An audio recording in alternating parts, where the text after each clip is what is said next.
Sénégal se situe à l'avancée la plus occidentale du continent africain dans l'océan Atlantique, au confluent de l'Europe, de l'Afrique et des Amériques, et à un carrefour de grandes routes maritimes et aériennes.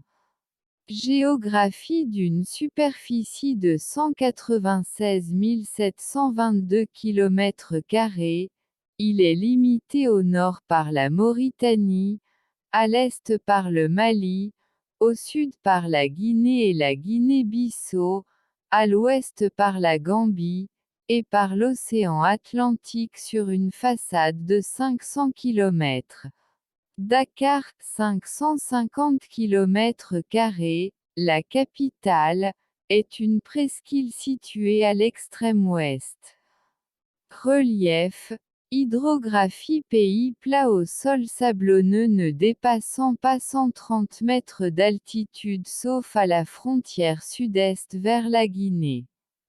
3 fleuves traversent le pays d'est en ouest, le Sénégal 1700 km au nord, la Gambie 750 km, et la Casamance 300 km, au sud. Climat, végétation climat tropical sec caractérisé par 2 saisons, une saison sèche de novembre à juin et une saison des pluies de juillet à octobre.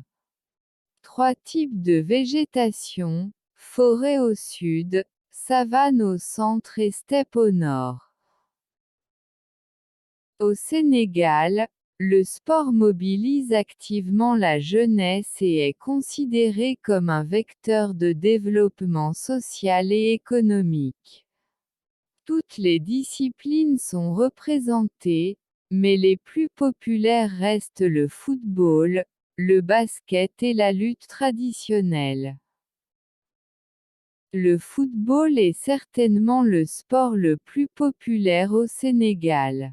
Appelé les Lions de la Teranga par les médias étrangers et les Lions du Sénégal par les Sénégalais, l'équipe du Sénégal de football est affiliée à la Fédération sénégalaise de football et à la FIFA depuis 1962.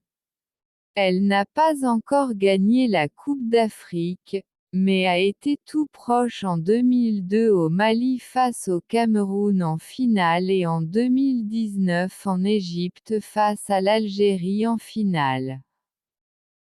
Le basket féminin, le Sénégal est Sénégal, pays du préside, et poète Léopold Senghor, du musicien politicien Youssou N'Dour, est une république laïque qui compte une majorité de musulmans, 90%, et le reste de catholiques.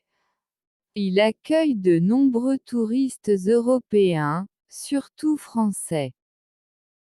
Les forces armées du Sénégal ont pour mission d'assurer la défense nationale et dans ce but, d'assurer en tout temps, en toutes circonstances et contre toutes les formes d'agression, la sécurité et l'intégrité du territoire du Sénégal et de sa population. Elle contribue de même au respect des alliances, traités et accords internationaux.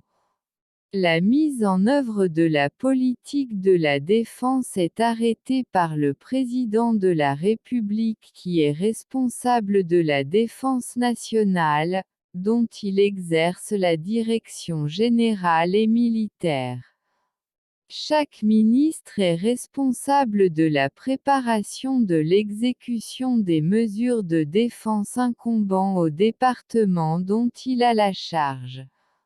Le chef d'état-major général des armées, CEMGA, assiste le ministre chargé des forces armées pour l'organisation générale, la mise en condition des forces et la coordination interarmées.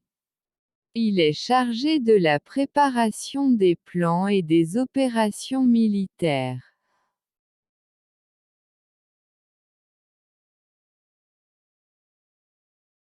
trois grandes périodes ont marqué l'évolution de l'armée de terre sénégalaise.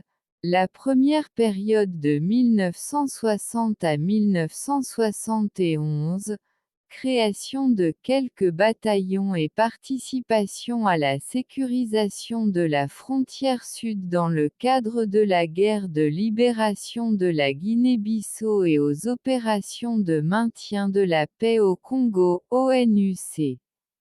La seconde période de 1972 à 1988, avènement d'un commandement de l'armée de terre (COMTER) qui se transformera d'abord en état-major terre (EMTER), et enfin en état-major de l'armée de terre (EMAT), couverture de l'ensemble du territoire national par des bataillons d'infanterie et de divers corps de troupes, création des écoles de formation, l'École nationale des sous-officiers d'active, ENSOA, en 1971, l'École nationale des officiers d'active, ENOA, en 1981, et la division d'application l'infanterie, DAI, en 1984 devenue École d'application d'infanterie,